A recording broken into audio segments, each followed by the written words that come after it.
What we did, sir, is before this session, we rolled out a Google form and got a lot of questions from the parents. So, dear parents, if you agree, can I take your names while I read out your questions? Is there anyone who has an objection in me reading out names? Great. So, I have the consent. So, told me, you have to take their consent before you read out their names.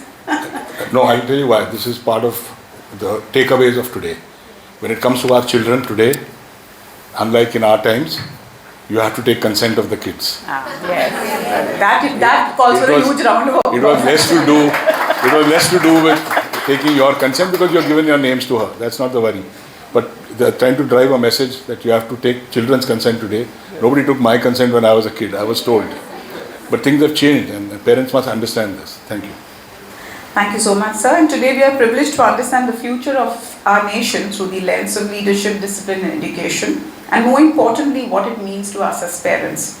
So to begin, we would like to understand from your vast experience, how do you envision the future of India for the next 20-25 years?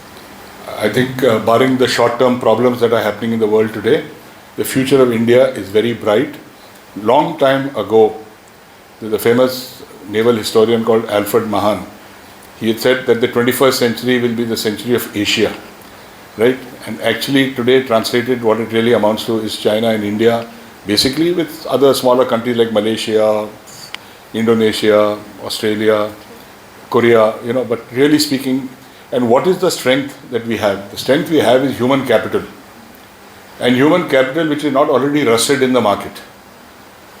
We've got raw human capital with us, students, and a young, what the people call demographic dividend. But that's become a cliche, I don't want to use that word. But we got young people who are yet to enter the real world. They're still being prepared for the world.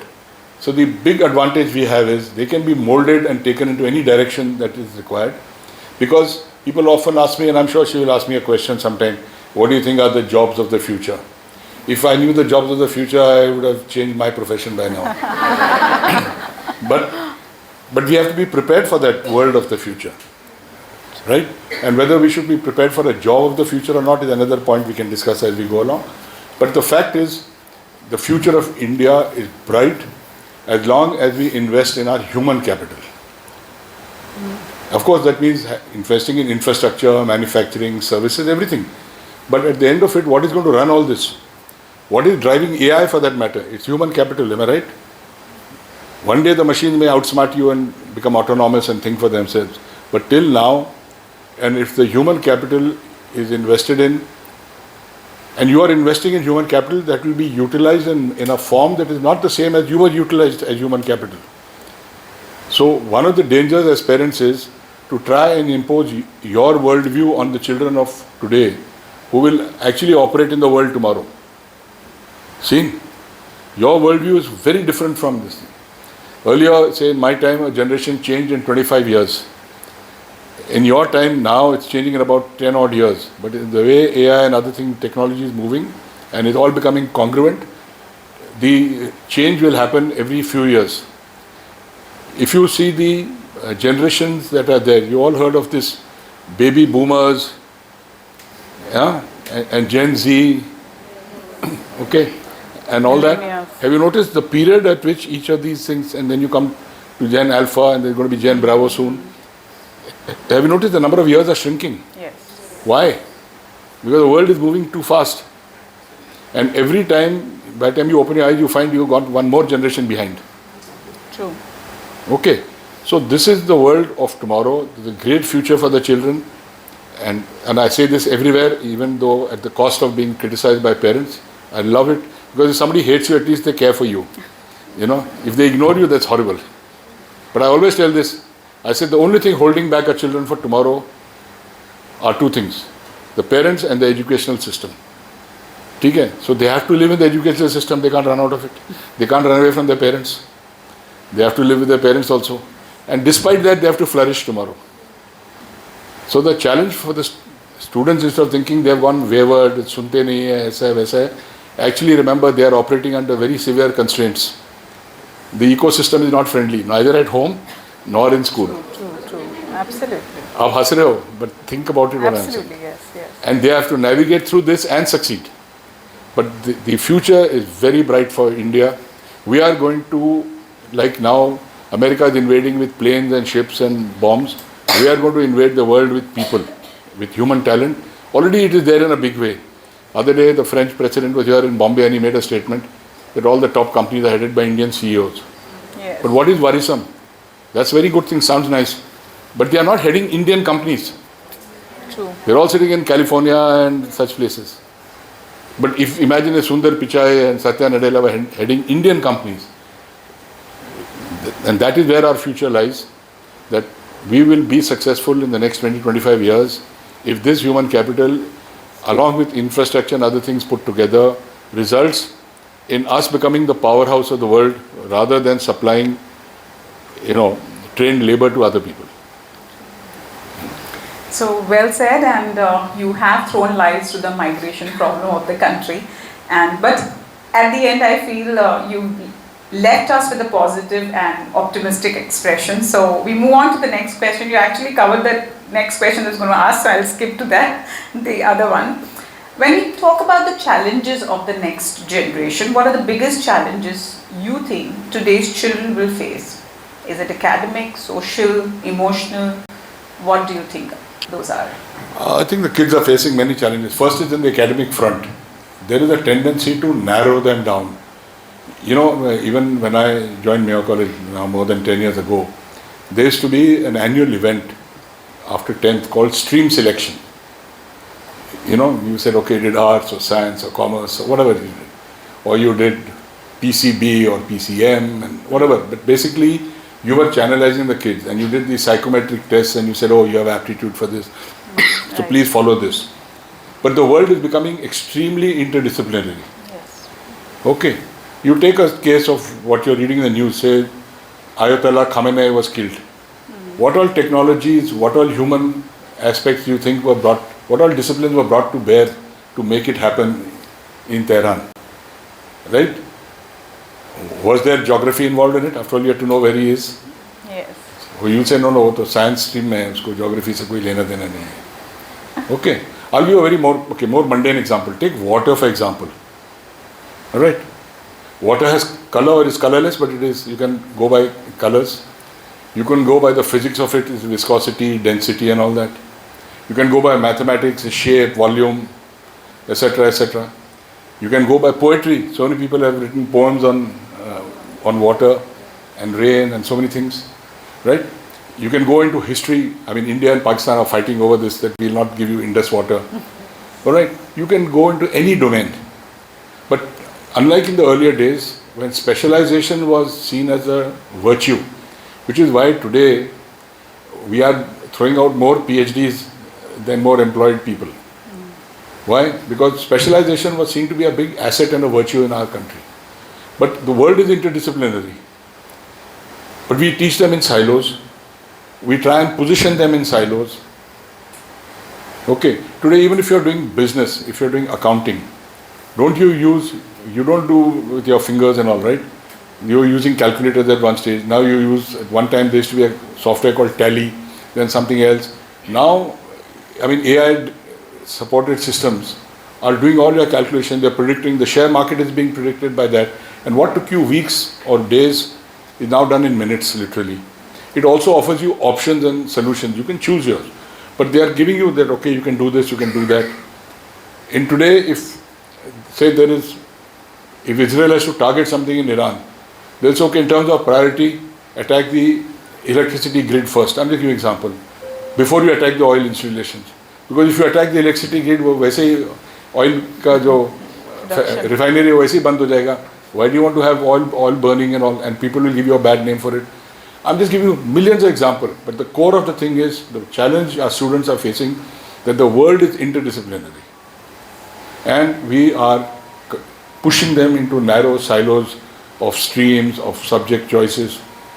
So for example, take radio diagnostics. It's medicine, it's mathematics, it's physics and all. Today, from that old X-ray, that guy looked like this, to where we are today with MRIs and all, the world has changed.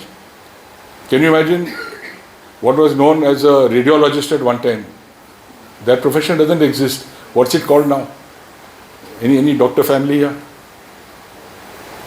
Okay, that guy's got a new name, that radio diagnostics. Okay, so I'm just saying the world has changed. But because everything is coming together, how many of you are into advertising or marketing and all that in your professions? Or anybody in your family? Okay, so are you not combining economics with psychology there?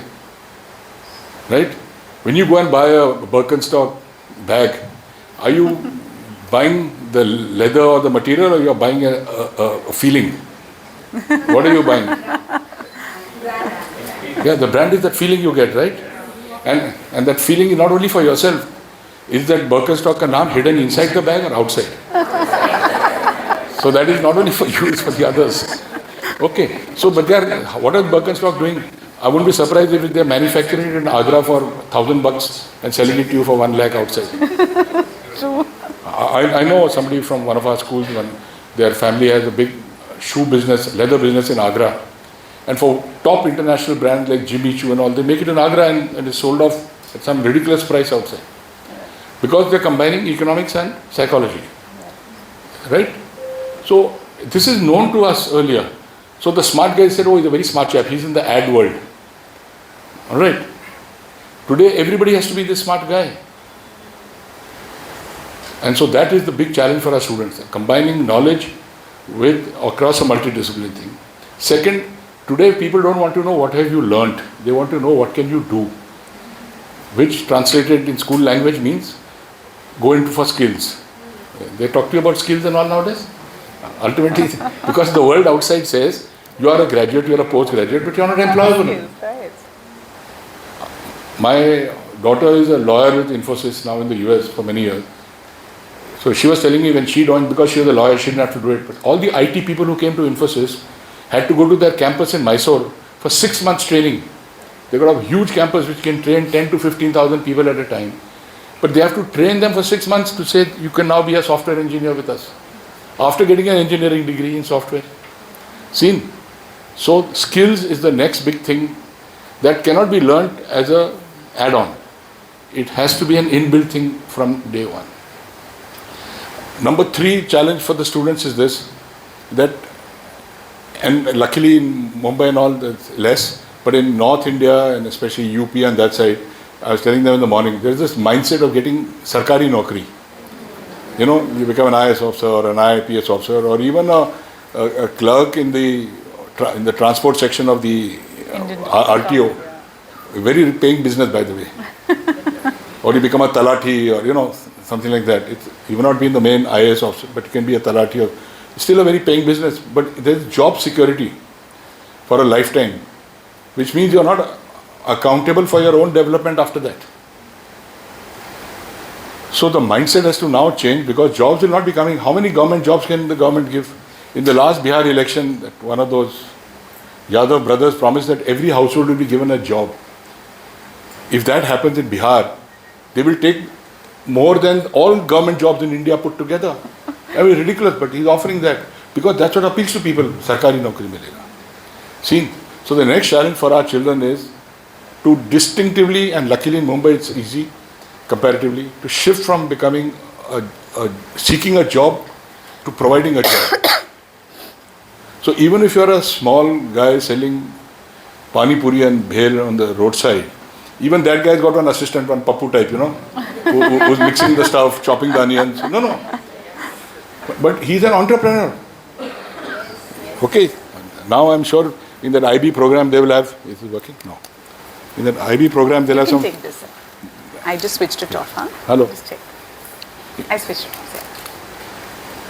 It should be on now. थोड़ा सा press करना पड़ेगा. Yeah, Give it to me, sir. We'll just check it. Yeah, so in the IB program, they will tell you all sorts of stuff about, you know, entrepreneurship and all. But that Pani Puri guy is doing entrepreneurship, okay?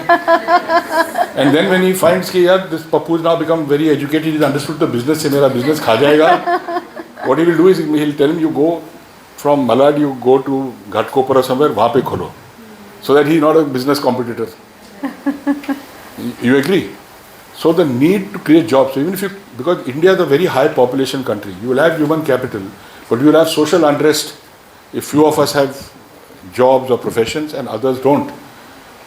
And today, as it is, the income inequality, you can see how much it is. Bombay is a great example of it.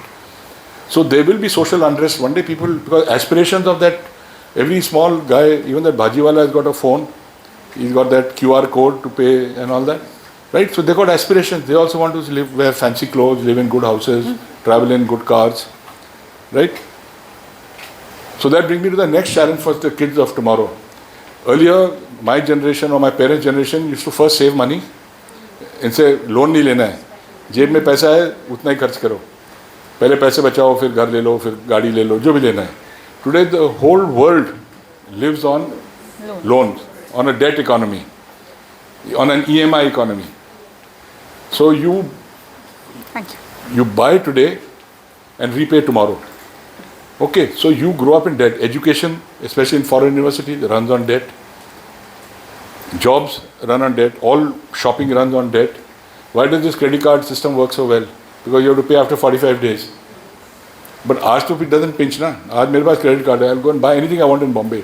फिर एक महीने के बाद जो वो आएगा bill फिर अकेला आती है. Okay, but that's the world they are going to live in. So I don't know if in school, if you ever experimented a thing called a marshmallow experiment.